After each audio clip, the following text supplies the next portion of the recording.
Magulo ba ang iyong isip ngayon? Patong-patong ba ang iyong problema? Nagtatanong ka ba sa Diyos, anong dapat mong gawin?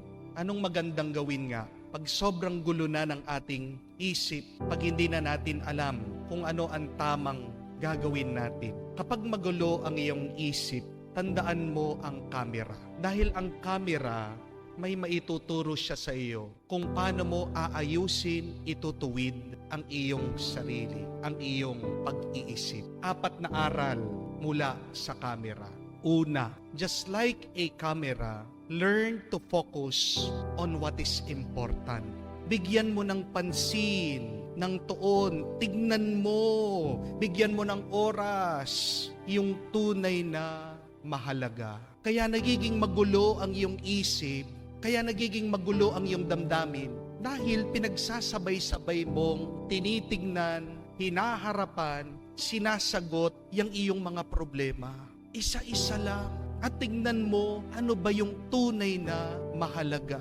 And I tell you, you will have peace in your mind and in your heart. Kamukha ng sinasabi ng ating Panginoon sa ating Ebanghelyo. Huwag tayong makamukha ng mga Pariseo na binibigyan ng pansin yung mga maliliit na bagay, pero nakakalimutan yung tunay na mahalaga. Baka naman binibigyan mo ng pansin yung iyong galit. Baka mahalaga pa rin naman sa iyo yung iyong pag-aalala. Ano ba talaga yung tunay na mahalaga? Yan yung bigyan mo ng oras. Isa-isa lang at makikita mo, maitutuwid mo yung iyong pag-iisip. But secondly, just like a camera, capture only what is good. Capture only what is beautiful. Yung kunin mo lang yung mabuti, yung maganda. Bakit nagiging magulo yung iyong isip at damdamin? Kasi pati yung hindi na mabuti, hindi na maganda, pinapasok mo sa isip mo at sa puso mo. At anong nagiging epekto nito? Di ba? Pag sobrang dami na, patong-patong, na hindi naman talaga tunay na mahalaga at maganda, ano yon? Di po ba basura? Napupuno ka ng basura because you capture and get what is not important and what is ugly and not good. Kahit naman ng ating Panginoon, hindi po ba sinasabi niya sa atin, makinig ka sa mga Pariseo. Kahit na hindi nila ginagawa yung kanilang tinuturo, may mabuti pa rin silang sinasabi. Ibig sabihin, take only what is good. And when you capture what is good, you will feel good. Amen? Pag ang kinuha mo, binigyan mo ng pansin, mabuti, magiging mabuti din ang karanasan mo. Pangatlo, like a camera, learn to develop in the dark. Di po ba, para makita mo yung mga larawan, saan po piniprint yan? Doon sa tinatawag nilang dark room, doon sa madilim. Tingnan niyo po yun, ang ganda ng aral, na kahit na ang kadiliman ng buhay, may naitutulong sa atin. Oo, maganda yung liwanag, pero yung sobrang liwanag, hindi rin po nakakatulong sa atin. Di po ba? Pag in-expose mo yung film sa liwanag, anong mangyayari? Masisira yung picture, yung larawan. At nakakasira din ang sobrang liwanag sa atin. Yung sobrang saya, tingnan niyo po yung mga bata. Dahil nasanay, puro bakasyon. Ang hirap-hirap na. Ngayon, na pinapasok mo sila sa eskwela, hindi po ba? Sobrang tuwa, anong nangyayari sa tao? Tinatamad na. Konting sakit, konting hirap, konting bigat, nagrereklamo na. Mabuti at maganda din na nagkakaroon ng kadiliman o problema sa ating buhay.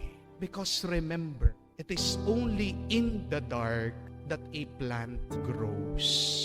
Sa kadiliman, sa hindi natin nakikita, dito umuusbong, dito lumalaki, dito lumalago ang isang halaman. At ganyan din po sa atin. Kung dumadaan ka ngayon sa kadiliman, remain in that darkness. Embrace your problem. Why? Because God gave you that darkness to grow, to develop, to become strong, para maging mas mabuti ang iyong pagkatao. Pang-apat at kahuli-hulihan, kung hindi mo nakuha yung gusto mo, o always take another shot. Kamukha po sa camera. Di ba lahat naman, pag kumukuha tayo ng larawan, pag kumukuha tayo ng picture, minsan blurred, minsan tabingi, minsan hindi nakasmile. Ano sasabihin mo? Oo, isa pa. At ganyan din po sa buhay. Huwag kang mag-alala. Kahit na nasasaktan ka ngayon, kahit na sabihin mo sa akin, Father, bigo ako.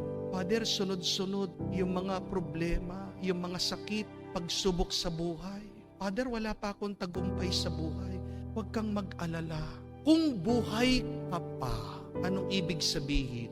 Binibigyan ka pa ng isang pagkakataon ng Diyos. Take another shot. Sumubok ka ulit.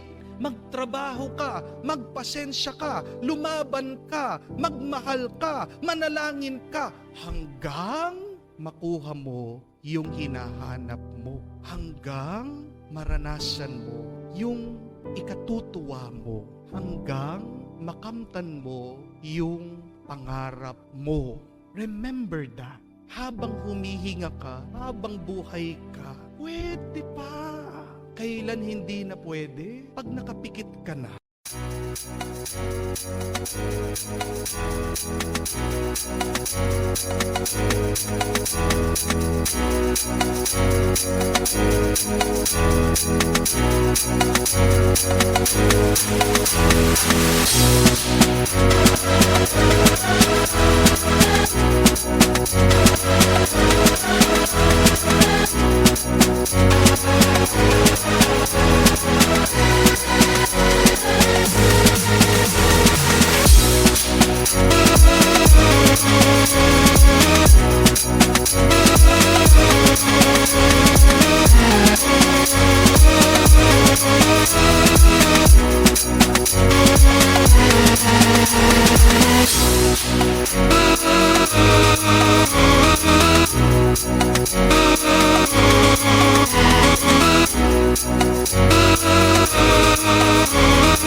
Pag 6 feet under the ground ka na, yung dun pa lang, na-finish ka.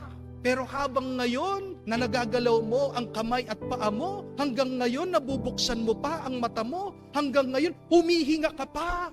It means, you can try again. Take another shot. Subukan mo hanggang makuha mo yung inaasam mo. Kaya naguguluhan ka. Kasi sinasabi mo sa iyong sarili, wala na, finish na. Hindi pa. Yan yung mabuting balita. Habang humihinga ka, meron pa. Subukan mo. Gawin mo. Maniwala ka. Dahil naniniwala ako.